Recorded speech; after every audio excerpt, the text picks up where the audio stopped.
Okay, today we talked about one-step equations, and I'm spending a day on it because it's the most important part of any equation. Because even though our standard says we have to do multi-step equations,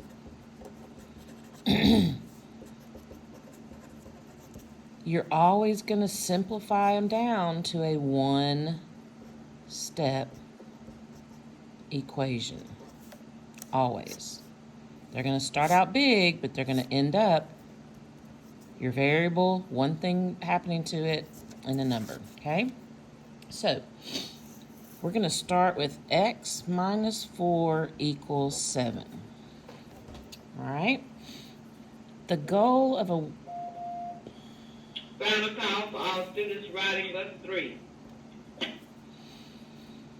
All right, the goal of solving equations is to get the variable. Remember, variables are always letters, all by itself,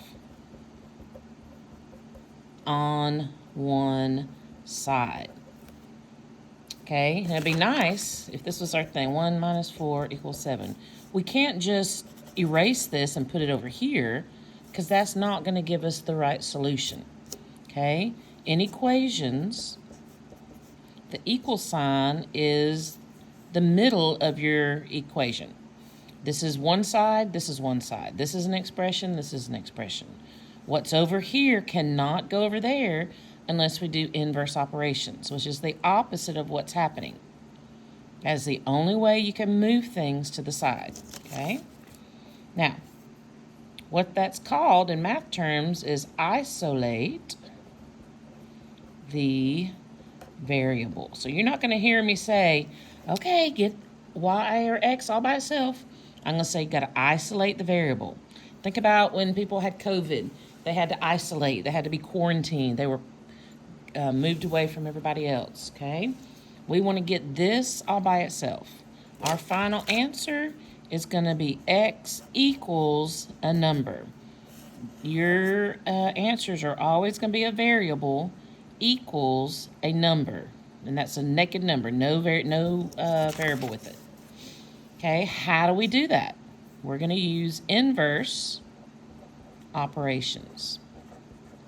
What does the word inverse mean? It sounds like reverse, and in fact, this is what we're going to do. We're going to reverse what's happening in the equation. Inverse is the opposite. So we're going to do the opposite operation. Operation are these things down here: plus, minus, multiplication, and division. So what's the opposite of adding? Subtracting. What's the opposite of subtracting? Adding. What's the opposite of multiplication? Divide. What's the opposite of divide? Multiply. Okay, when we do the inverse, we are going to undo what's being done to the x. In the equation, it's all about the variable. Okay, when we undo, it's like moving a term to the other side. Remember, as you're writing on your paper, you can pause this, slow me down, whatever you need to. Okay, so it's like moving things from one side to the other, but we have to remember to keep each side balanced. Okay, my example I've always used is like a seesaw.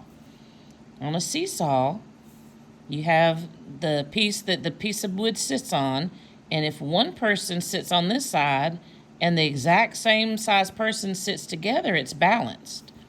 But if I have a little person over here and a big person over here, it's no longer balanced. It's going to look more like this. Now, a big person's going to make it go unbalanced.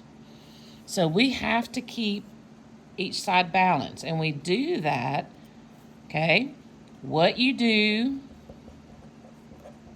to one side, you must do to the other side. Okay, this is called the golden rule of equations. What you do to one side, so what I do here, I have to do over here. For example, this is subtraction. So the opposite of subtraction is adding. So first thing I like to do is draw a line down my equal sign to help me remember this is one side, this is one side. You cannot cross that line unless you do inverse. Okay, so the inverse is plus. So that means I'm going to add 4 to both sides, because if I do it to this side, I have to do it to that side. The reason we're doing it, because if I have a negative 4 and I add a 4, I get 0. Okay, x plus 0 is just x. So I just accomplished my goal. I just got x by itself. Okay, now 7 plus 4 is 11. So my solution is 11.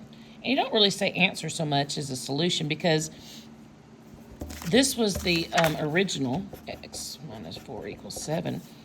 7's your answer to this equation. I'm not looking for the answer. I'm looking for what x is standing for. What's the value of x? That's what I'm trying to find. Okay? All right, so your answer is never just a number. Okay? The answer to this, we said, was x equals 11. Okay? I wouldn't just put 11. That's not what it is.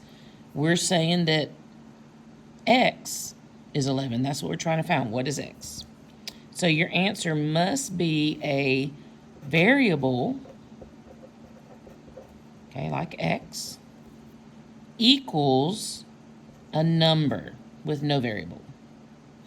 And it's a really good idea to circle your answer, because when you're doing this, it gets kind of messy. The reason I love equations so much is you can check your answer. You never want to turn in your test or a paper without checking your answer, because you should be able to make 100 every time. So if we did x minus 4 equals 7, we added both to both sides. Okay, this is 0, but I don't need the 0, so I'm going to bring down that x. This is 11, so x equals 11. I can check it by putting what x equals in the equation. 11 minus 4 equals 7. If this is right, and you can use your calculator, 11 minus 4 is 7. So 7 equals 7. So I did it right. But say I got 12. If I put 12 here, 12 minus 4 is not 7. 12 minus 4 is 6, 7, 8, 9, 10. No, 8. Yeah, 8. 8 doesn't equal 11, so I would have gotten it wrong, and I would need to go back and fix it. Because sometimes we do add wrong, and in fact, here's a good example. Miss Wilson made a mistake on this, and I keep making it because I keep making copies of it. See if you can find my mistake.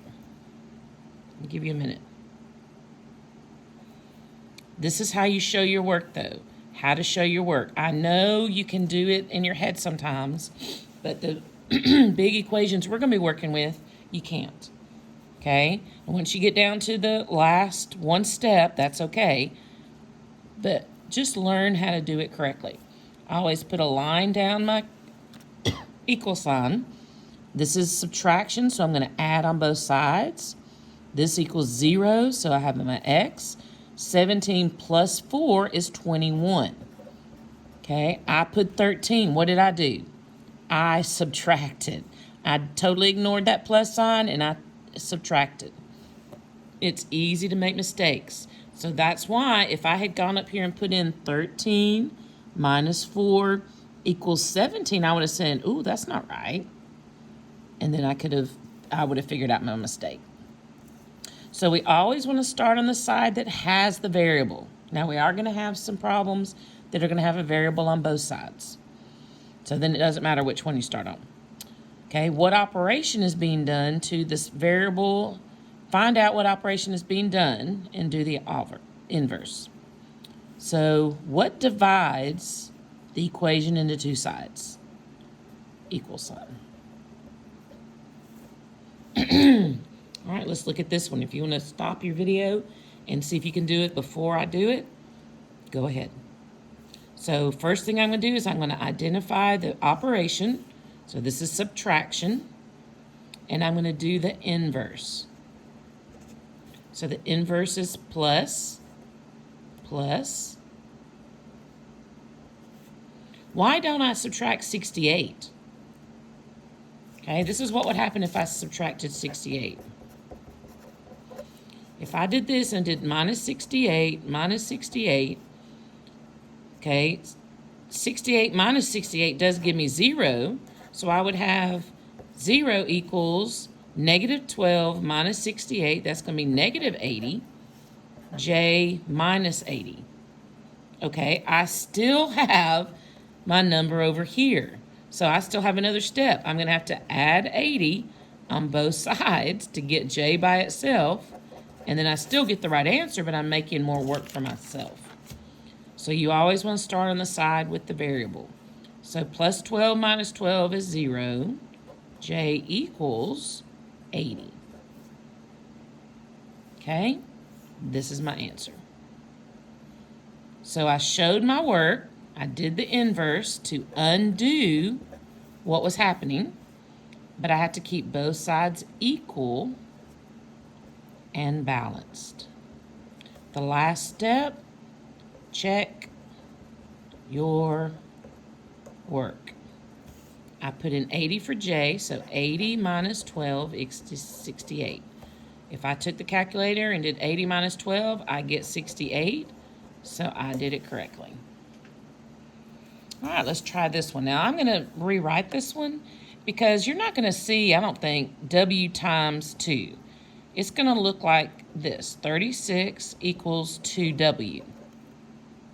Okay, that's how we write multiplication with a variable. That multiplication is invisible. Now, some people are going to freak out because the variable's on this side. If that bothers you, it is perfectly legal, perfectly okay to flip it. Don't say flip. To just move it around. We're not changing anything. I'm just going to put this over here and this one over here. So it'd be 2W equals 36. Now, you don't have to do that, but if it bothers you, you can. Okay, this is the same problem. 36 equals 2W, 2W equals 36. Now, I'm going to identify the operation. This is multiplication. The opposite of multiplication is division.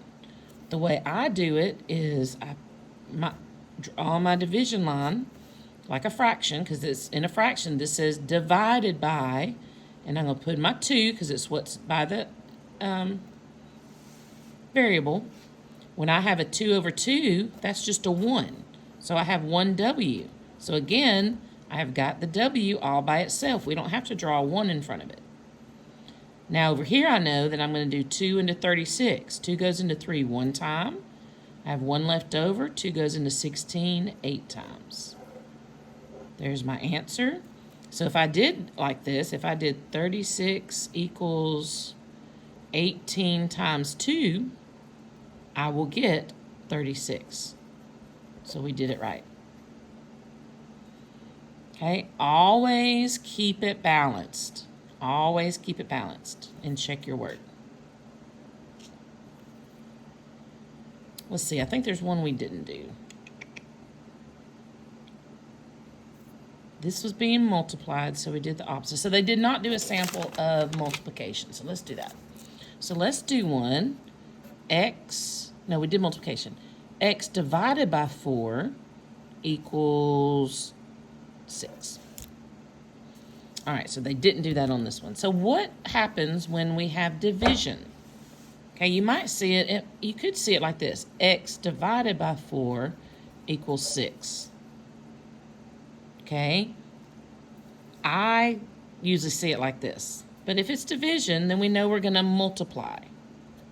So it's going to be, but that, I can't do it like that. That just messes with my head. 4 times X, 4 times divided by, it just messes me up.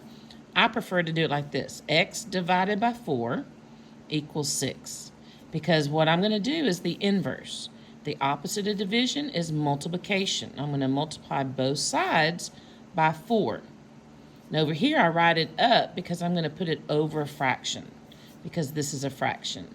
And when I multiply across, I get 4x over 4. 4 over 4 is 1.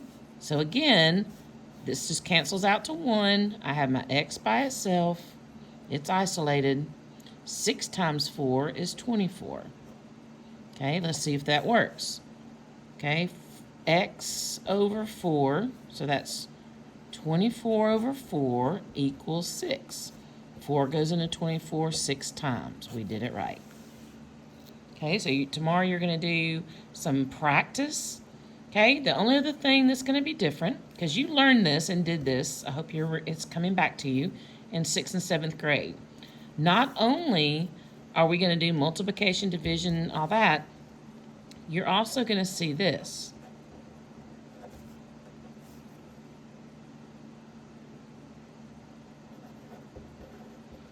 Decimals. Or this.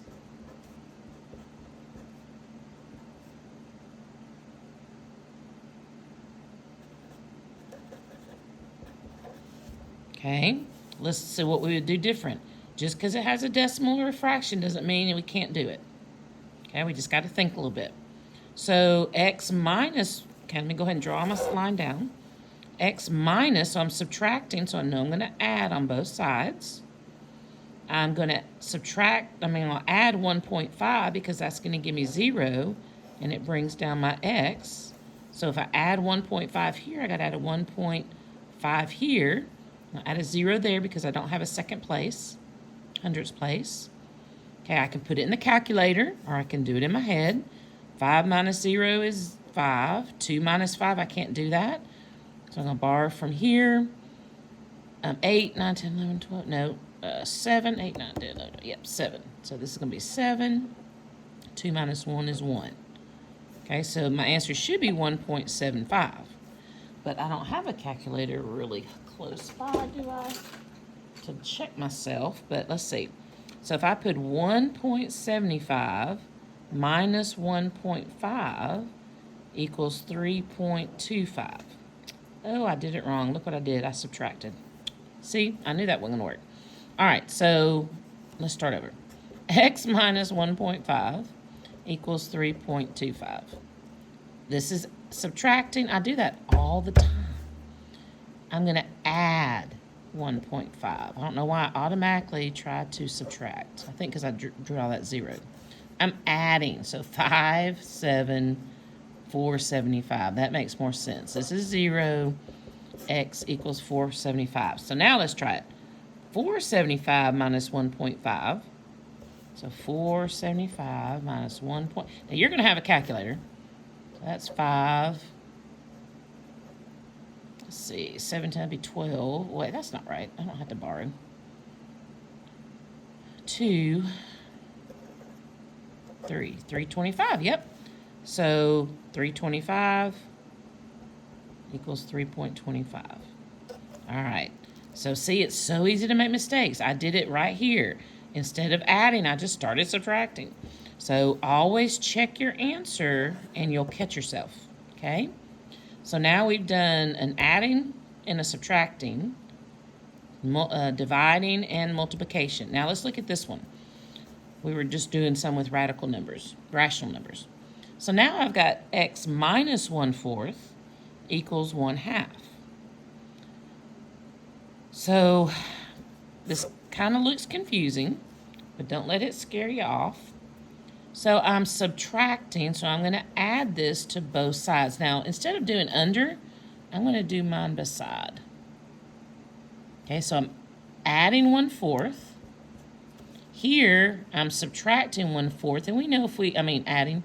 If I have a negative and a positive, that gives me 0 every time. So x equals, I've got my goal. Now I've got to add these two. I can't add different denominators. So I've got to turn them into the bigger number. Okay, so I'm going to turn 1/2 into something with a 4 on the bottom. So I'm going to carry up my 4. Now, to turn 2 into a 4, I have to multiply 2 times 2. 2 times 2 is 4, so if I do that on the bottom, to keep an equivalent fraction, I've got to multiply 1 times 2, so it's 2/4. And we know that's right because if I reduce it, 2 goes into 2 one time, 2 goes into 4 2 times. So, and we know that 2/4 is 1/2. So all I did was make common denominators. Okay, I turned 1/2. I multiplied both the top and the bottom, numerator and denominator, by the same number to make an equivalent fraction that has a 4 as the denominator. Now I can add. I just bring 4 across and I add the top. So 2 plus 1 is 3. Okay, so now I just found out that my answer is 3/4. That's what X stands for. So let's put it back in the original. This is getting messy. So 3/4 minus 1/4 equals, what I put, 1/2? Yeah, that was the original. Equals 1/2. So let's see. This has the common denominator. So 3 minus 1 is 2.